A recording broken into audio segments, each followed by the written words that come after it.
we start over again. So really at the beginning of my turn there are several things that I can do.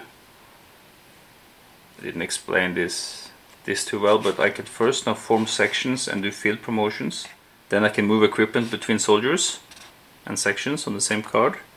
I can use bandages and medic morale to heal, and then I can perform action. So yeah, I won't do any of the previous things, forming stuff, but I want to move into heavy cover. Actually going to play this card here, which is a move card, and it also gives me an effect. I can move the section, and I'm playing it on my biggest unit here. So I will move, and I get +2 firepower for future attacks for each terrain card behind them. It also is valid for counterattacks. So I will move my section from the stream, from Pegasus Bridge into these buildings. Okay, good. I have a +2 firepower, so I'll put this card somewhere so I remember it, like this. And they are in good position now in the burnout buildings. Okay, but the enemy will react to that, so let's see. Advance closest opposing section if it is an open ground or stream. It's not. And they will remove my flanking position. Okay, so the lingering effect is gone already. That's fine. The largest unit is reacting, and I target my smallest unit.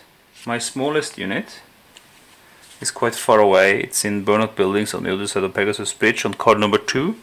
The largest unit is these guys, and they are on card number 8.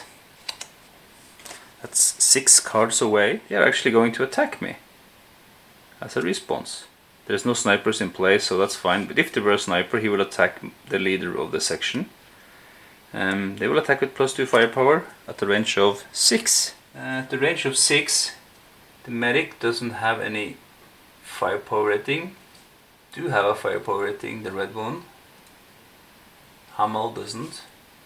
And the machine gunner does. So will they use rapid fire or will they use non-rapid fire? So normally it would say here on the card if they will use rapid fire or not. So here they will not use rapid fire. But there's an exception, and the exception is that if the soldier only has rapid fire at the selected range, he will attack even though the card doesn't, or the solitaire card doesn't specifically say he is to use rapid fire. So this guy will actually use rapid fire. He will use a counter at this long distance. Okay, I don't think that's a good decision. Let's see, he will spend the counter, and his firepower is 2. At range 6, the machine gunner has a firepower 6, he will not use the rapid fire, so that's 8. They will attack with a +2, so that's 10. Okay, because this is our first attack, I will show it properly how it's done. We follow the attack resolution steps. We calculate the total attack firepower, 10, and I put it with the German color up, so we know the Germans have 10. The next step will be subtract counter-attack firepower. So what happened here now was that I moved, he will attack, and I get the option to counter-attack. Well, the one that moved can't counter-attack because he moved, but so it will be the other section. One interesting thing to think about is that I moved with one section, he attacked another. I could counter-attack with a third section if I had one that hadn't acted yet. So he attacked me, I can counterattack, and I will subtract counterattack firepower. My counterattack firepower will be half of the firepower that I generate, unless I play a card to augment that. I have one here, this cover fire, which will allow me to counterattack with full firepower. I can't generate any firepower. I can generate like 4 firepower at this range, so I'm not doing anything. And then we go into the cover step, where we deduct cover. And I have an instant card here which I can play. It's instant, so I can play that anytime. Hit the dodge, I will get 4 cover for playing that. So I'm reducing the firepower of the enemy to 6. So they have 6 firepower coming in at heavy cover. So the reason I didn't counterattack was that then I would have to flip this to acted. And I don't want to do that. I want to keep them non-acted so they can move during their turn, during my turn now. So now we have to distribute 6 words of firepower or hit. We go into the cup and we draw these counters. So we draw for the leader first, this guy. And this is a morale hit. And in heavy cover, this is 4 points of hits in heavy cover. So 4 of the 6 points are already used up. And it's a morale hit. Then we'll draw for bell. So it's a pin, but we see that its value is 3. So that's 7. So that is 4 plus 3 is 7. So that is 1 over the limit of 6. So we discard this counter back to the box, and we only apply this hit here, which is a morale hit. Our friend here, Jackson, has a morale hit. So his morale is 2. So if his morale is 0, he can't move, he can't advance. And if I go over the limit of morale hits, they will become wounds. Or the enemy section has now acted. These guys will move out. I have this double time card which will allow them to advance twice. That will bring them up from card number 2 to card number 4. They are now in the buildings as well. They are now in position on the other side of the bridge, and we'll flip this to acted. The Germans still have this Kugelwagen left, so he will now react to my move. Let's do the first thing here. All opposing section all opposing sections get plus 6 firepower. Counterattack until player prepares. Oh, that's not good. They will do 1 reload, which is relevant now, and remove 1 pin, which is not relevant. The lowest victory point section will target my highest victory point section. So the range calculation now, 7, and I'm on card 4, that's 3. And if he attacks me, I will actually calculate that as 2. So there is no question, he will attack. Plus 6 firepower. And I do not flip the acted counter to its acted side. Section can act again this player turn. Well, it's not relevant because it's my turn. But it doesn't... he would be able to act again if I had more units to move. I don't. So he will attack me with plus 6 firepower. Even though this was my last section that moved, there's no restrictions on the enemy in that sense. He can still attack me. So the range is for the purpose of this attack, the range is 3. He will attack me with firepower 12 from his machine gun. So this is my section with the highest victory points. There's nothing here that can help me. I fail to see that Davis has 1 point, which says that he may ignore a terrain card's special notation, so actually he could have moved into burnout buildings on the opposing player's turn. That's unfortunate, I didn't see that. That's a mistake. Okay, well, an oversight, not really a mistake. So I'm really in all sorts of trouble now, because he has 12 firepower and he attacks me with plus 6, so that's 18 firepower. So that's quite a hefty attack. So I am bound to suffer heavy losses now if I'm not doing anything. So I have to fall back. I really have to do that. I have to play this card here, which is an instant card. So I can play it now. It's a lasting effect. Section retreats. Section gets 10 cover until the end of the acting player's turn.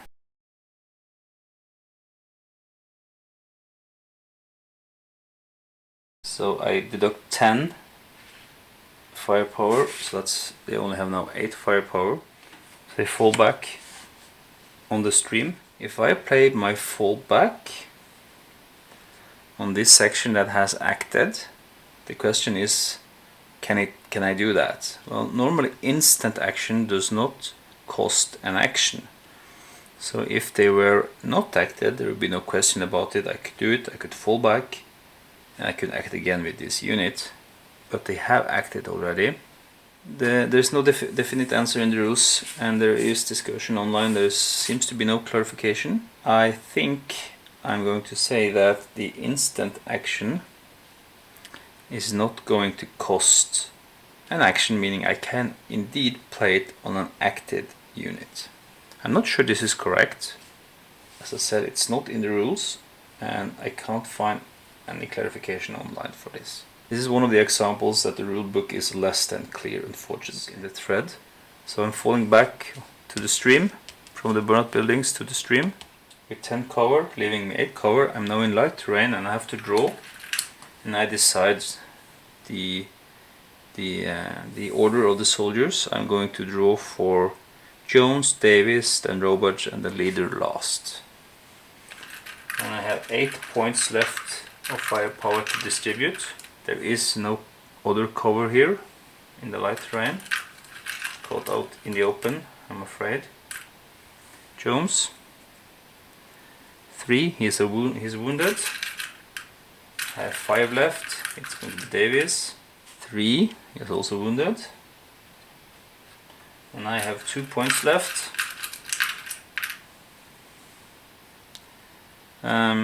It's dramatic because he's dead, but luckily I have less than 5 points left, so I put this back in the cup. So that gave me 2 wounds, one on Jones and 1 wound on Davis. So they are wounded, so they can't move. Turn is over, we go back to the Germans for turn 2. Beginning of turn 2. The Germans will put on Mahler and Wagner on terrain card number 9. Mahler, he is a mortar guy, and Wagner is a grenadier. So, and he has a command rating, so he can lead soldiers. He will be leading this squad. I also forgot to reload the AI card, reload 1. So I put up this new section here.